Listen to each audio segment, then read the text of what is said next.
ദക്ഷിണാഫ്രിക്കയ്ക്കെതിരെ ഇന്ത്യയുടെ സെഞ്ചുറി വേട്ട. ഏകദിനത്തിൽ തുടർച്ചയായ 2ാം സെഞ്ചുറിയുമായി വിരാട് കോഹ്ലി. 90 പന്തുകളിലാണ് സൂപ്പർ താരം 100-ലെത്തിയത്.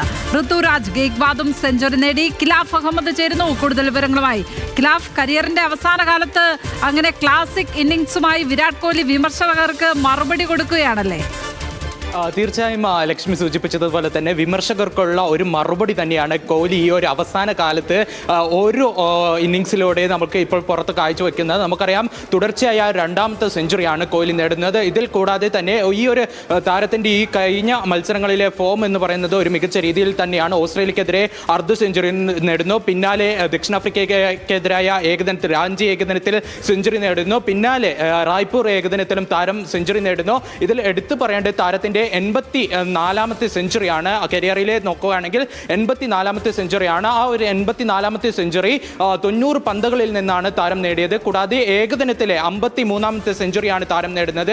അതായത് ഒരു ഫോർമാറ്റിൽ ഏറ്റവും കൂടുതൽ സെഞ്ചുറി നേടുന്ന താരമെന്ന റെക്കോർഡ് കഴിഞ്ഞ മത്സരത്തിൽ തന്നെ കോഹ്ലി സ്വന്തമാക്കിയിരുന്നു. ഇതിന് പിന്നാലെ തന്നെ ഈ ഒരു റെക്കോർഡിൻ്റെ ഓരോ ഇന്നിങ്സ്, അതായത് ഓരോ ഏകദിനം കഴിയുമ്പോൾ ആ ഒരു റെക്കോർഡ് തിരുത്തിക്കൊണ്ട് മുന്നേറുന്നതാണ് ഇപ്പോൾ കോഹ്ലി കാഴ്ചവെക്കുന്നത്. കൂടാതെ വിമർശനങ്ങൾ, അതായത് കുറേ കാലത്തിന് ശേഷം നീണ്ട ഇടവേള എടുക്കുന്നു, ഒരു ഫോർമാറ്റിൽ മാത്രം താരം കളിക്കുന്നു, അപ്പോൾ താരത്തിൻ്റെ ഫോം എങ്ങനെയായിരിക്കും ഒരു വലിയ വിമർശനമുണ്ടായിരുന്നു. ആ വിമർശനങ്ങൾക്കുള്ള ഒരു മറുപടിയാണ് താരം നൽകിയത്.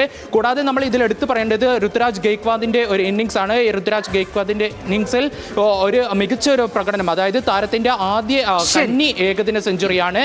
കൂടാതെ കരിയറിലെ 2ാം സെഞ്ചുറി കൂടിയാണ്. ഇരുവരും ചേർന്ന് ഡെസ്കിൽ നിന്ന് വിവരങ്ങൾ പങ്കുവച്ചപ്പോൾ